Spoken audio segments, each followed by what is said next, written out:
understand that. If that was a bad game, that's cool. Don't make Ball State a bad game. Yep. You got to come out there and you got to execute. Another thing is they got to play bigger than they've played the last 2 games. I know they're playing a lot of size, but you got to play big. You got to get in the paint. I seen Agbo get in like towards the end, and he didn't do bad from what I've seen when he got in. If he can like transfer that, because the other Bryson Kessinger, he's usually the big man, and I didn't really see him do too much either. 2 of 5, 4 points out of Kessinger, and then Agbo 2 of 3, 6 points. Okay. So Agbo is more efficient. They both had the same amount of field goals. Agbo just had 2 more free throws, but. Agbo's a big boy, man. I liked seeing him in the paint, so I definitely think that'd be a player that'll develop a lot this season. Because hopefully they need as much playing time. And they need that. They just need that big presence in general. He only had 9 points last game, so I feel like as the season progresses, he's going to get out there more experience in D1. He is a transfer, and I'm excited to see how he plays this year. All right, and you go ahead and introduce the next one, because we actually were talking about this on the way to Louisville. Yeah. So the college football playoff expand. Right now it's only 4 teams, which means a lot of other teams that I think and they feel like deserve to be in it don't ever get a chance to play for the national championship. So the question is, should the football playoff expand? And if so, how many teams should they expand it to? Now, the reason why people ask this question is because like they feel like, and it is kind of like this, you have to be perfect to make it to that playoff. Yeah. And that is kind of true. Yeah. Because it's the 4 most elite teams in college football who are supposed to be at the top. Yep. Now, this is the thing.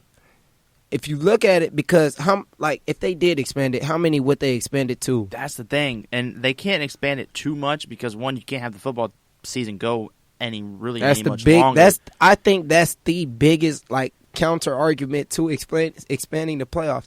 And it's hard to argue with because we're talking about students. This isn't their job. They're still students at the end of the day. I mean, a lot of all these other players, they're not – a lot of them will still work out and prepare for the NFL, so they're not going right to the classroom. But when also the biggest thing is, football takes a toll on – more than I do. I've never played football. Yeah. Football takes a toll on your body. You got so many different injuries. You got head injuries, and then you can still do stuff to your limbs, like your arms and your legs. So they don't want the season to go that much longer. But I think it'd be good for the fans if they did that. That's a money. That's a money. Right. That's a money move. Right. But as far as the players, some players probably won't care, and as a player, you're not going to care because you have so much passion for the sport. And you want that national championship, or even a chance to get that national championship. So you're not going to have a problem, but it's just about running, just doing. If you got this football season going so far that it's cutting into the basketball season so far, it can cut into the basketball season a little bit. We understand that. It overlaps anyways. Yeah, it does, but it can't be going on still in the middle of basketball season. And middle of conference basketball season. That's January, February is conference basketball season in the NCAA. And you know that at a point it's going to have to stop because not only are these people, they're going to practice every day, they're going to class every day. Yep. They're going, if they have a job, they're going to work with it. So it's just that it's really the players that I think about when I say it. So I think if you're going to expand it, go at least to 8. And what that means was the first 5 teams would be the Power 5 conference champions. So your SEC champion, your Big 10 champion, your Big 12, your Pac-12, and your ACC champion. Yeah. Those are the first 5 teams that gets locked in. Then the next 2 would be at-large bids, so from those conferences. So let's say Ohio State wins from the Big 10. Yeah. Well, you could maybe throw Penn State in there as well. Or Alabama wins in the SEC, but then you want to throw Georgia in as well. So maybe the second seed in those conferences. And then the last one to make it 8, maybe have a play-in game or something, or a bowl game count. How it does now, have the bowl game count as a play-in game, and just play with 8 teams and see how that goes. Yeah. So that's how I would see it. If you do expand it, start with 8 and see how that goes. Yeah, and I just feel like it isn't. When you look at it, I think the biggest thing that I'm thinking about, at least, is really just, the players. I think that's I think that it would be interesting. I would watch it. I would like it. I would like watching awesome. it. It's just really the players that I try to think about when you think about something like this, just because you're adding more weeks of work. And then think about the cold places. If they still make it, like, it's some place like that's hard football. Now, Evansville, man, they headed to Lexington, Kentucky, and upset the number 1 ranked team in the nation at the time. And this is the thing: Evansville is in the same conference as Indiana State, Missouri Valley. The Valley runs deep. Yeah, man, and it's crazy because Evansville was picked 8th in the preseason poll. Yep. That's lower than Indiana State. Indiana State was ranked 6th, and then Indiana State beat Evansville. I know it doesn't mean anything, but they beat them both times last year. Mm-hmm. So. And then Evansville comes in this year. They beat Kentucky, and then Indiana State loses to Louisville. So that's the thing. You guys need to know rankings are not everything. Sports is a complete – you don't know what can happen. Especially college. That's what makes college so great, is when you get those – they're very rare, but when you get an upset like that just like shocks the whole nation. It's just wonderful, especially like for you and me.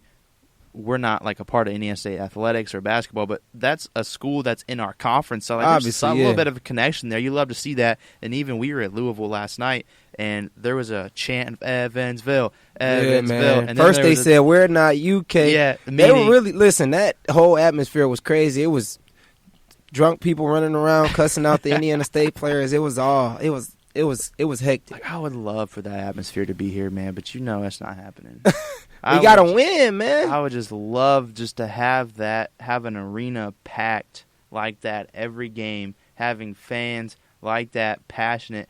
Dude, we were right in front of the student section, sitting courtside. Yeah. And, dude, I could hear him chirping Indiana State. Our students, first of all, we don't even have students go to our games, but they wouldn't chirp them if we did. It's like, man, why can't we have I think that? it's just a big, like, you got to have some type of, like, you got to win. Right. Like, Louisville, they're not I'm sure the football game's atmosphere isn't like that. Yeah. Because they don't win as much as the basketball team. I'm sure it's still a good probably better than Indiana State's environment, but it still isn't like Louisville's a top 5 team in the nation. Of course it's going to be crazy like that in their arenas.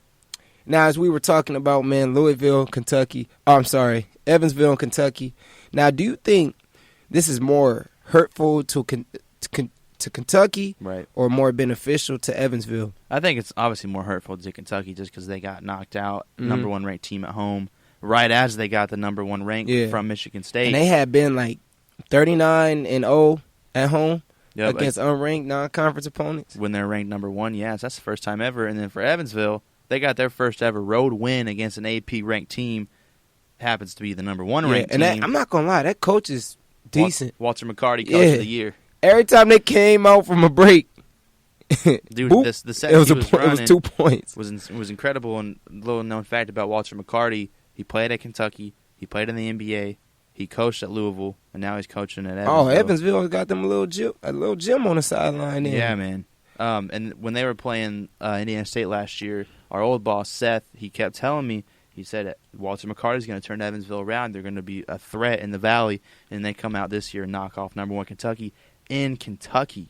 Like, that's the biggest thing. They did it at Rupp, where Kentucky doesn't lose there. Imagine that atmosphere, dude. Winning in that. Right. That would have definitely been difficult. And they had Kentucky's number the whole game. Any run Kentucky would go on, they would answer it. Kentucky took the lead one time in the second half, and Evansville immediately answered back, and they went on a little run to get a little bit of a cushion. But what I liked about it is, from what I've seen, they did exactly what I always stress. They knocked down those important shots. Yes. That's something, I'm not going to lie, like, I don't know if that's, like, teachable. If you can teach somebody to knock this, that's a talent thing. Really, or that's just, you got to be something you just got to be good at. You got to knock down those shots. You got to be a stone cold killer. You can't practice knocking down a shot with late in a ball game on the road when your team needs it the most. You have to trust your players to go out there and do it. And Evansville did, and that's what separates great teams from good teams. 100%. Now, KJ Riley from Evansville, he led in scoring. He had 18 points that game. Yep. The guy is 6'5" out of the Bronx, New York. He was doing really good, and that's what I'm talking about knocking down those important shots. 56% from field goal. That's perfect. Yep. You're hitting half of your shots. Sufficient. that is what I'm talking about. Like when I say you got to knock down those shots, I guess it's kind of easy to say and hard to do. So it's 100%. Easy for me to sit behind the mic and say, just knock down those shots. But still. Yeah. Now, another thing that I would like to see is, well, this is how I feel because you answered the question. You said who it was. You said it was more hurtful to Kentucky. Yeah. And before we came in here, one thing you said that I agreed with is it could be more beneficial to Evansville if they continue to win. If they make it count, yeah. Now, this is the thing. If Evansville can take this momentum and take this win and not get big-headed, not let the media get on in their head, not let the students and the girls on campus get all in their head. Oh, you already know they got that. They'll be fine. Yep. They can be in the rank and they can go to March Madness and they'll be fine. So that's what that big thing is. So they play tonight, Thursday the 14th. They play IU Kokomo at home. Then they play SMU at home. Then they're going to the Bahamas, not with Indiana State. It's the Island of the Bahamas Showcase.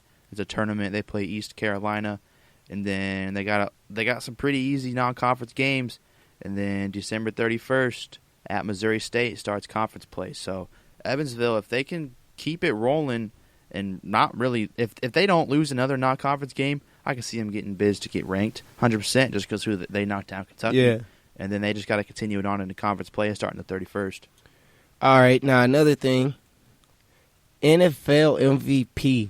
Everybody's been talking about it, and it's really been like it's 5 people in the race. You got Russell Wilson, you got Lamar Jackson, you got Deshaun Watson, Christian McCaffrey, Aaron Rodgers. Also Dak Prescott. I'd throw Dak Prescott in there. So you got all these people in there, but the main two that's been a part of the argument is Russell Wilson and Lamar Jackson. Yep. Now, I'm a big fan of both quarterbacks, and I can say that until the day I die. Like, right. I love both of them because they're exactly what I want in a quarterback. I want a quarterback that can be able to stretch the play, that can make shots. Well, I'm sorry, that can execute, make plays. Russell Wilson out there smacking threes. Yeah, I hope not. Well, he's an athlete. I'm sure he can. Yeah. I can see it. But as long as you're making those plays, man, you're throwing those touchdown passes, and you can stretch. That's the big thing because the defenses in the NFL nowadays are so athletic. Yep. These defensive linemen are moving like running backs. You go to the combine, and they're running 4.7s and 4.6s and 4.5s. That's not what you used to see back then. So if you can stretch a play out, that's such a blessing in the NFL. And they both can. Both of these quarterbacks have the ability to. Now, this is the thing. I feel like Russell Wilson is the one who deserves it. And the reason why is because, first off, he's a little older. Second off, what I watched him do against the 49ers, regular people can't do that. Yeah. And I'm not saying that Lamar Jackson can't do it because he probably can too. But I'm just saying that under that type of all that pressure. And then you got people like Joey Bosa who play for the 49ers. And this guy I watched him in the combine, ran like a 4.6, 4.7. And you got somebody like that in your face every single time. And you're still making plays. The man has 2,737 passing yards on the year and 26 touchdowns. Now, you look at Lamar Jackson, he's got a lot more rushing touchdowns, but he's got a lot more interceptions. And I think that he's got 3 more interceptions. Yeah, I mean, but that's still more. We talking perfection. When you're talking about the NFL candidate, you're talking about perfection. It's like being in that top 4 when you're playing college football, man. So I just think that I love I love Lamar Jackson. Don't get me wrong. I love him. I think he's a great quarterback. I just feel like Russell Wilson deserves it. And Lamar Jackson's young. He's got years. He got plenty of years to win the MVP. See, so you started off by saying you think Russell Wilson gets it because he's older.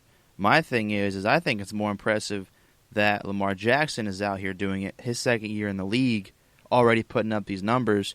And then you also said, look at what Russell Wilson did against the San Francisco 49ers defense, who at the time was undefeated. But you forget that the Ravens played the Patriots a couple weeks ago. Patriots have the number 1 defense in the whole league. The nastiest defense I've seen in a long time. Yeah. And Lamar Jackson put up 37. And the Lamar Jackson, the Ravens offense, put up 37 on him. Lamar Jackson, 17 of 23, 163 yards that game. 1 TD, no picks. Who every quarterback that was facing that Patriots defense all year, was throwing multiple picks, multiple pick sixes, multiple fumbles. Lamar Jackson only 6 incompletions, 1 touchdown, no turnovers. I think Lamar Jackson has been more. All right, well, I like what you're talking. Yeah. Because you're talking game stats. I'm going to talk some game stats for you then. All right.